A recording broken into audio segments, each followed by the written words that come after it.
Bom, a primeira ilação que para mim é muito importante, também comungando com Duma, é de que, mesmo diante de todas as vicissitudes, o processo eleitoral, o momento maior ocorreu, tivemos o processo de votação e estão Chegou a ter dúvida de que iria acontecer? Dúvidas não tive. O grande problema é que nós sabíamos destes constrangimentos. Só para dar uma ideia, eu vivi mais de 4 anos em Cabo Delgado e realmente com estas questões que estavam acontecendo em Cabo Delgado, não esperava que o STAI de Cabo Delgado tivesse conseguido fazer as demarches que teve, e notamos que Cabo Delgado, como o Job disse antes, conseguiu realizar as eleições mesmo no meio da situação. Quem conhece Cabo Delgado sabe que Cabo Delgado estava sob um espectro de guerra, sente-se ali uma espécie de um clima de paz armada, então mesmo assim eles conseguiram realizar. Então nesse aspecto são de parabéns.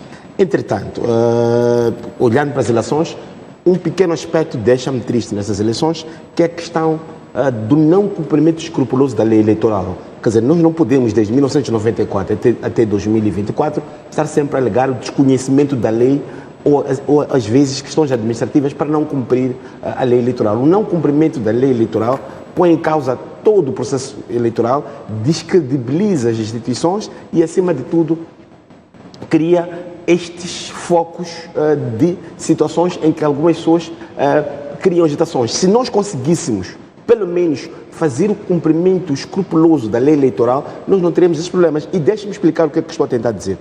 Quem acompanhou o processo eleitoral, eu fiz questão de acompanhar, há de notar que, por exemplo, um dos candidatos, estamos a falar, por exemplo, do candidato do MDN, às 7h30 do dia 9 de outubro, depois de votar, foi o primeiro a já criar celeumas, porque ele disse: está a haver violação, por exemplo, do artigo 57.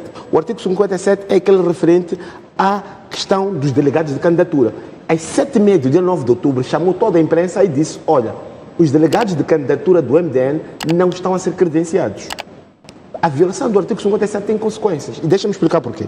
Uma das consequências do artigo 57 é que diz que cabe aos delegados de candidatura receberiam direito a receber cópias das atas dos editais originais devidamente assinadas e carimbadas. O que estamos a dizer é que, logo a priori, se estamos a dizer que há um delegado de candidatura de um partido que não estava credenciado, não foi, não participou, não teve esta questão, já começamos a criar pequenos problemas. E são estes problemas depois que foram se arrastando em cadeia. Então, o que eu quero chamar a atenção, tanto às autoridades, aos autores eleitorais, aos eleitores, é que se nós não procurarmos, como os outros países, nós acompanhamos eleições há pouco tempo na África do Sul, ao cumprimento escrupuloso da lei eleitoral, vamos estar sempre a acusar-nos uns aos outros, uns aos atores políticos, outros ao STAI, ao CNE, mas no final do dia cabe exatamente, não falo só como jurista, pelo cumprimento escrupuloso da lei eleitoral. Isso sobre os aspectos organizacionais.